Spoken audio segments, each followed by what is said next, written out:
Hockey खेला चाव से खूब बढ़ाया नाम, ऐसे मेजर ध्यानचंद को आओ करें सलाम। 29 अगस्त भारतीय खेल जगत के लिए वो ऐतिहासिक तारीख, जिस दिन साल 1905 में उत्तर प्रदेश के तत्कालीन इलाहाबाद और आज के प्रयागराज में एक ऐसे बच्चे ने जन्म लिया जो आगे चलकर अपने स्टिक के जादू से हॉकी का जादूगर बन गया। कहा जाता है कि हॉकी की बॉल दद्दा के स्टिक में चिपक जाती थी और वे इस गेंद को अपने इशारे पर नचाते थे। भारत के लिए हॉकी का 3 गोल्ड मेडल जीतने वाली टीम के सदस्य रहे मेजर ध्यानचंद के सम्मान स्वरूप हर साल उनकी जयंती पर राष्ट्रीय खेल दिवस मनाया जाता है। इस मौके पर देश भर में कई खेल आयोजन होते हैं। इसी में से एक कार्मिक एवं प्रशिक्षण विभाग द्वारा केंद्रीय सिविल सेवा सांस्कृतिक एवं क्रीड़ा बोर्ड के तत्वावधान में आयोजित राष्ट्रीय खेल दिवस भी है। इस साल के आयोजन का स्लोगन है, हर गली हर मैदान खेले सारा हिंदुस्तान। विनय मार्ग स्पोर्ट्स कॉम्प्लेक्स में भारी बारिश और मैदान में जमा पानी के बावजूद इस साल भी जबरदस्त आयोजन रहा। इस आयोजन के बारे में ज्यादा जानकारी दी डीओपीटी की डायरेक्टर और chief welfare officer central civil services cultural and sports board Navpreet Kaur ने। मेजर ध्यानचंद के जन्मदिन पे हम ये इवेंट मनाते हैं, national sports day. Major Dhyanchand ji का बहुत ज़्यादा योगदान रहा है भारतीय हॉकी में, और इसी के साथ सरकार को ये भी लगता है कि कहीं ना कहीं हम लोगों को अपनी फिटनेस पे ध्यान देना चाहिए है। उनके जन्मदिन पे हम इस तरह से उनको एक रिस्पेक्ट के साथ साथ अपने साथी लोगों को प्रोत्साहित करना चाहते हैं कि वो भी खेल में रुचि रखें और खेल के साथ साथ उनके स्वास्थ्य में भी वृद्धि हो। तो इस विचार से इस दिन को हम लोग मनाते हैं। इस टूर्नामेंट में जो पार्टिसिपेशन होता है उसको आप कैसे देखती हैं? मुझे बहुत खुशी हो रही है। मतलब देखिए, इतनी बरसात हो रही है। मुझे बताया गया कि लास्ट ईयर भी ऐसा ही कुछ माहौल था, बहुत ज़्यादा बारिश हो रही थी और आज भी काफ़ी तेज़ बारिश हो रही है, लेकिन फिर भी लोगों का उत्साह बहुत ज़्यादा है। मतलब 400 प्लस मुझे बताया गया है रजिस्ट्रेशन हुई है, कैंडिडेट्स भी आए हैं। इतनी तेज़ बारिश में भी सब लोग मतलब इवेंट में पार्टिसिपेट करने के लिए रेडी हैं। तो ये दिखाता है कि उनका कितना जोश है उन लोगों में। इसीलिए इसको देख के एक उत्साह तो सभी में आता है कि मतलब everyone wants to participate and celebrate this day. इसमें जो खिलाड़ी भाग लेते हैं उनके बारे में भी जानना चाहूँगा कि उनके लिए क्या कुछ खास सुविधा होती है? देखिए, जो हमारा ये स्पोर्ट्स का बोर्ड है, इसके वेरियस फैसिलिटीज़ हैं। इसको खेल को प्रोत्साहित करने के लिए ये inter ministry competition and all India competition करवाते हैं। ये एक जो है पूरे साल में इनका एक शेड्यूल रहता है और लोग इसमें पार्टिसिपेट करते हैं जो लोग खेलना चाहते हैं। इसके अलावा नेशनल स्पोर्ट्स डे में जो यहाँ पे आज पार्टिसिपेशन है उसका हम लोगों का ऑब्जेक्टिव ये है कि ठीक है, जो अपने स्ट्रीम में डिसिप्लिन्स 19-20 स्ट्रीम्स जो हम जिनमें खेल कराते हैं वो एक अलग चीज़ है। आज के दिन का हमारा मोटिव ज़्यादा ये है कि लोग आएँ अपने ऑफिशियल उससे थोड़ा सा निकल के एक ब्रेक की तरह और समझें कि खेल का क्या इम्पोर्टेंस है लाइफ में, कैसे वो हेल्थ पे भी इम्पेक्ट करता है। सो ये हमारा ऑब्जेक्टिव है। ये इस आयोजन का चौथा एडिशन था, जिसमें भारी बारिश के बावजूद महिला और पुरुष खिलाड़ियों ने बड़ी संख्या में बढ़ चढ़कर भाग लिया। आयोजन में महिलाओं और पुरुषों की 100 मीटर दौड़, पुरुषों की फुटबॉल, महिलाओं की हैंडबॉल, हॉकी में महिलाओं और पुरुषों का पेनल्टी शूटआउट और क्रिकेट में हिट द विकेट जैसे मुकाबले शामिल रहे। टूर्नामेंट के बारे में Satyendra Singh, secretary central civil services cultural and sports board ने बताया, डीओपीटी के अंदर जो हमारा स्पोर्ट्स बोर्ड है इसका ये 4th एडिशन है। पिछले 3 साल से ये स्पोर्ट्स डे मना रहे हैं। हमारे वार्षिक कैलेंडर में हमने इसको शामिल किया हुआ है और इस बार जो हमें जानकारी मिली है कि पिछली बार से ज़्यादा पार्टिसिपेंट हमारे पास आए हैं। ये ऑल ओवर इंडिया पार्टिसिपेशन होता है या सिर्फ दिल्ली के खिलाड़ी इसमें भाग लेते हैं? देखिए, जो खेल मंत्रालय का जो सर्कुलर है वह ये नेशनल स्पोर्ट डे है। ये हर राज्य, हर छोटे छोटे विभाग, डिपार्टमेंट, सभी लोग अपने अपने स्तर पर ये खेल दिवस का आयोजन करते हैं। और यहाँ पर जो आयोजन, चूँकि स्पोर्ट्स बोर्ड दिल्ली के अंदर आयोजित है, तो संभव है कि यहाँ पर जो भी हमारे पास जो पार्टिसिपेंट प्रतिभागी आए हैं वो दिल्ली कार्यालय में ही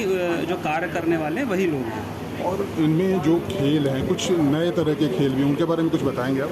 देखिए, एक गाइडलाइन रहती है कि आप इस तरह के खेलों को लें, और बेसिकली इस प्रोग्राम के आयोजन का मुख्य उद्देश्य होता है कि युवाओं के अंदर खेल के प्रति जो खेल भावना है उसको बढ़ाना, आपसी तालमेल समन्वय करना। तो खेल में कोई इस तरह का बेसिक हो नहीं, हम मुख्यतः ऐसे गेम रखते हैं जिसमें सभी प्रकार के जो हमारे कर्मचारी अधिकारी गण हैं वो उसमें भाग ले पाएँ।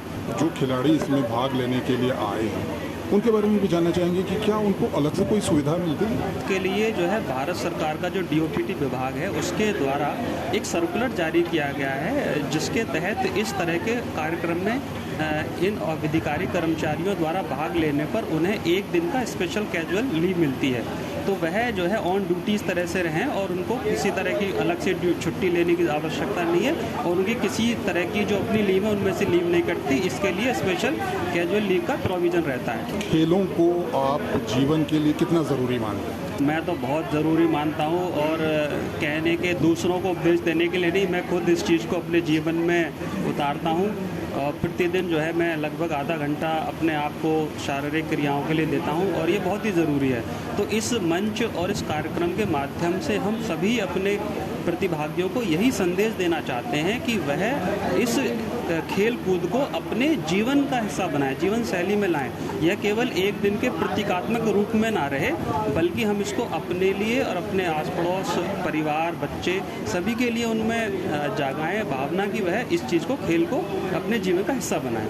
मुकाबलों की बात करें तो फुटबॉल में स्वतंत्रता सेनानी शहीद भगत सिंह टीम ने सुभाष चंद्र बोस टीम को हराकर खिताब जीता। टीम के कप्तान अमित ने हमें इस मैच के बारे में और परिस्थितियों के बारे में बताया। We thoroughly enjoyed it. Actually हम लास्ट टाइम भी हम विनर थे सर, तो हमें यह था कि हमें अपना टाइटल डिफेंड करना है, तो उसी स्पिरिट से हमारी टीम खेली है और इस बार हमने फिर से अपना टाइटल डिफेंड किया सर।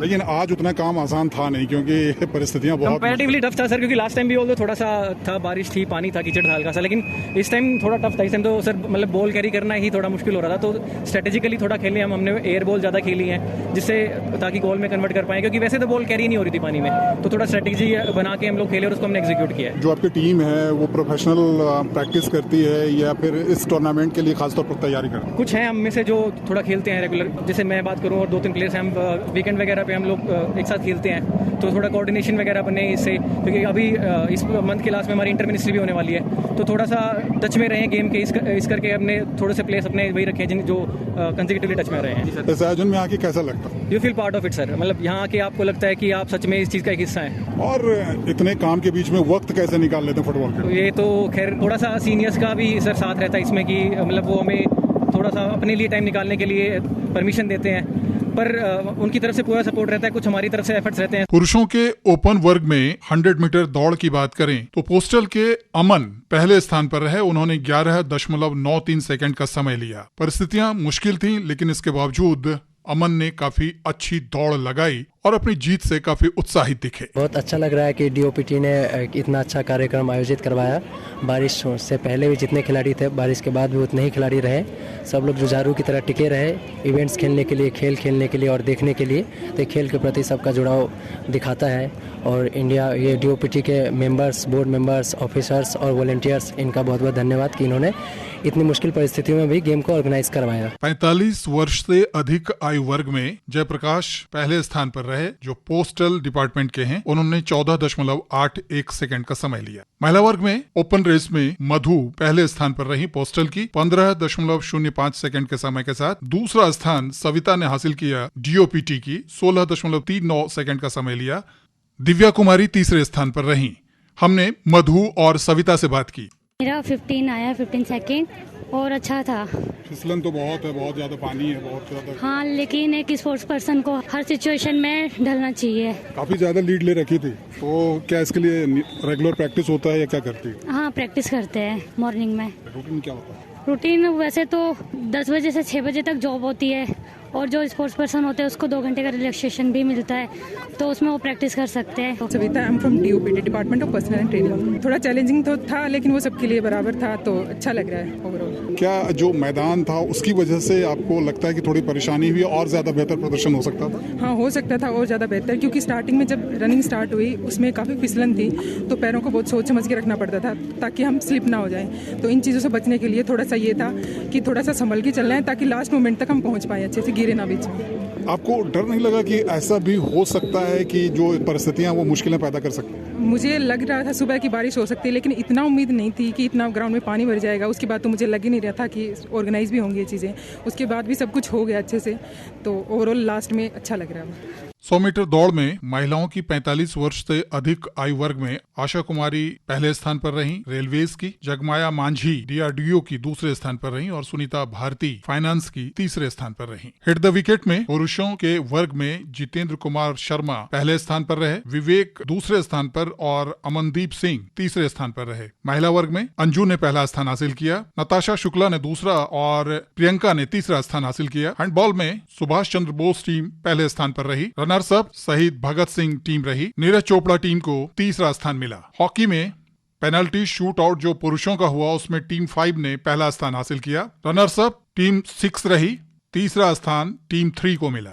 महिलाओं के वर्ग में विजेता रही Subhash Chandra Bose team, runners up Bhagat Singh team रही, तीसरा स्थान नीरज चोपड़ा टीम को मिला। हमने बात की पुरुष वर्ग की हॉकी में विजेता टीम के कप्तान मोहम्मद तालीम से। फीलिंग तो बहुत अच्छी है सर, मेहनत भी की हमारी पूरी टीम ने, पूरा एक साथ होके हमने खेला तो इसलिए जीत पाए। लेकिन परिस्थितियां इतनी आसान नहीं थी सर। परिस्थितियां तो कैसी भी हो, अपना गोल तो फोकस गोल पे होना चाहिए ना, तो जीत जाते हैं सब। और आपकी टीम ने जो परफॉर्मेंस किया उससे आप पूरी तरह से संतुष्ट हैं? जी जी, हम पूरा संतुष्ट है क्योंकि हमारा फोकस एक गोल्ड पे था, हमें मिल गया वो। खराब मौसम के बावजूद काफी कांटे का मुकाबला एक एक मेडल के लिए देखने को मिला और आयोजन काफी सफल रहा। आज बस इतना ही। कार्यक्रम के प्रस्तुतकर्ता थे महेंद्र सिंह लालस। मुझे यानी धर्मेंद्र मणि राजेश को भी दीजिए अनुमति। नमस्कार।